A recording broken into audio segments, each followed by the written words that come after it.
Hello အားလုံးမင်္ဂလာပါခင်ဗျာကျွန်တော်ကတော့သူရပါဒီနေ့မှာတော့ brother တယောက်တောင်းဆိုလာတဲ့ blue lychee mojito cocktail လေးကိုဖြော်ဆက်ပြသသွားပါမယ်ခင်ဗျာပါဝင်မဲ့ပစ္စည်းလေးတွေကတော့ white rum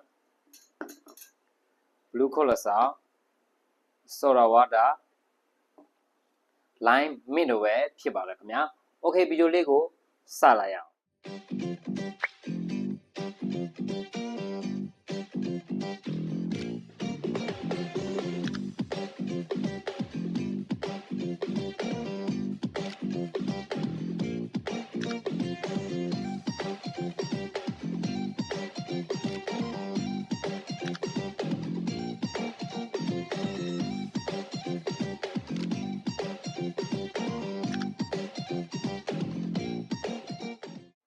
ပထမဦးဆုံးတမယာဒီ40လောက်ထည့်ပါမှာခင်ဗျာ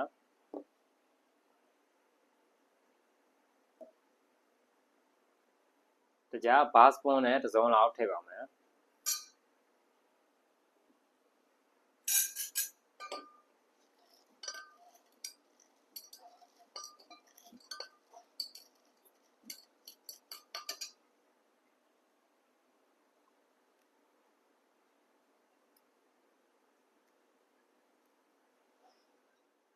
မင်းရှိရလောက်ထည့်ပါမယ်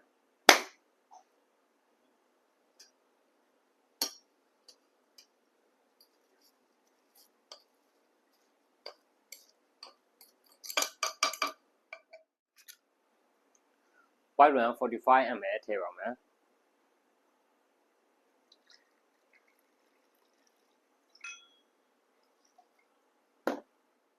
blue colosal 20 ml ထည့်ပါမယ်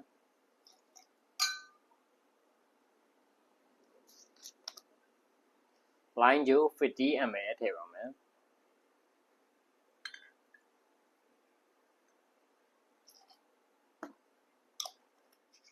လိုင်ချီဆာရက်20 ml ထည့်ပါမယ်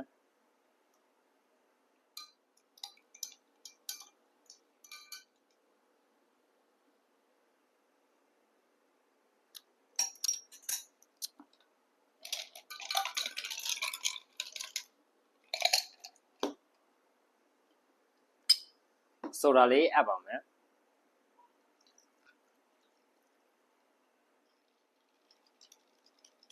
ကားနစ်လေးထည့်ပါမယ်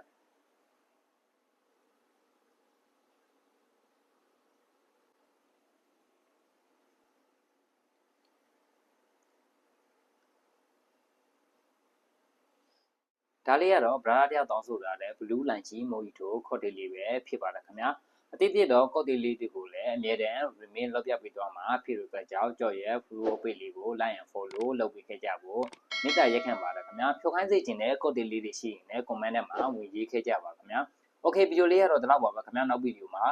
ပြန်တွေ့ကြရအောင်